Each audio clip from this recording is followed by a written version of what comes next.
بخورم یه صفحه برا من تو اینستا بساز، میخوام ویدیو بذارم. بابا اینستا میخوای چیکار قربونت بذار مریم دختر خالت نیست؟ چرا؟ همه میبینن این عکساشو. شما پیجش از کجا آوردی بابا؟ بده من گوشی تو. چی داری فیلم میگیری؟ این گلا قشنگه. بخند. نه بابا من نگیر. یه عکس با من بگیر از اینجا. بابا این برگ نداره. بیا بگیر میخوام بذارم تو صفحه. بیا این کلیپو ببین.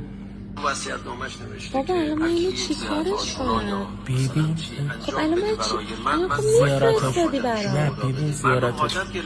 خب باشه میخونم بابا خانومه کیه منو دنبال کرده؟ من رضایت ندادم. این چرا جواب منو نمیده؟ بابا این جنیفر لوپز بهش پیام دادی چقدر زیبایی. مگه چیه؟ بابا بزن پست بعدی.